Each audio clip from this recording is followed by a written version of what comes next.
Well, today we have something really interesting for you. We're at Dream Valley Farms, which is an aloe vera farm just outside of Lawton in Oklahoma. And we're visiting with Rosalinda Costilla, and she is the manager here. And Rosalinda, thanks for letting us come down today. Okay. So, now, you've got aloe vera here, and as we look out across here, it's just aloe vera as far as you can see. What's the process of growing the aloe vera here under the greenhouses? What do you go about doing here? What we usually do with is we go ahead and we plant it. We take the little pups around from the main aloe, and we go ahead and we plant it in 4-inch pots, and then from there we bump them up to a 3-gallon pots, and then we'll go ahead and we let them sit in there for approximately about a year to 2 years, and then we'll go ahead and put it inside the greenhouse wherever it's needed. Okay. We have quite a bit of extra aloe, approximately I'm going to say about 60,000 pots of aloe extra to be put into the greenhouses. Okay, so basically what you're doing here as you're growing this aloe vera is you are harvesting it for the gel to be put into pharmaceutical products. Is that correct? Mm-hmm. Okay, so you start out with a plant, and it's about 2 years old before it's a usable plant. Right, maybe about from 2 to 3 years old. And what we do is we go ahead and we come in here, we pull the plant up. This particular big plant right here, we'll go ahead and take approximately, I'm going to say maybe about 15 leaves from around it.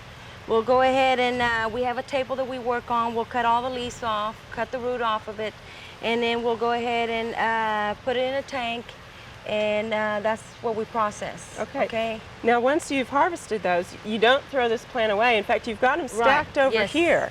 Now these are all plants. They've already been harvested. Yes. And now you leave them sit here for how long? We'll let them sit there approximately 3 days to let this right here get hard. Yes, the base of the aloe. Okay. And then we'll go ahead after that. We'll go ahead at approximately from 3 days to 4 days, depending on the weekend coming back. We'll go ahead and we'll plant them in here. Okay. Now here they're already planted, and I noticed that basically you're growing this. It's pretty much sand that these are growing in, isn't it? Yes, it is.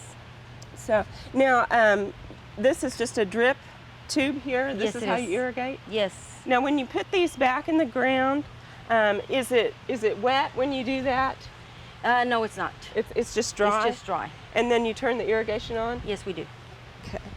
And now these look a little bit shriveled right now, but you said they actually will grow out of this fairly quickly? Yes, they will. It'll take approximately, I'm going to say, maybe to about 2 months before you'll start seeing the green, and whole bunch of our customers will tell us, I went ahead and I planted my aloe and it died, but there's nothing wrong with your aloe. It's okay.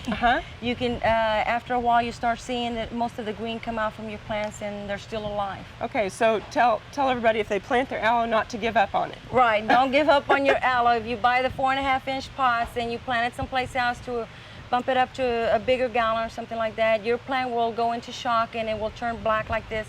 But in approximately 1 month to 2 months, it'll come back out of it. And you do not water aloe that much once it's in pots also. Okay. That's another thing that a lot of people don't know. That they don't need to overwater it.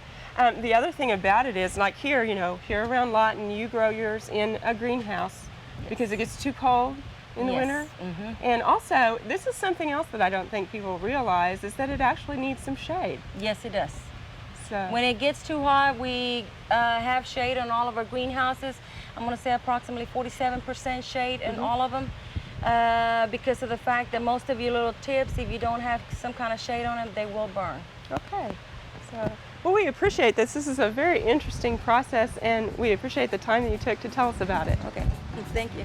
We hope you've enjoyed this classic from the Oklahoma Gardening Vault.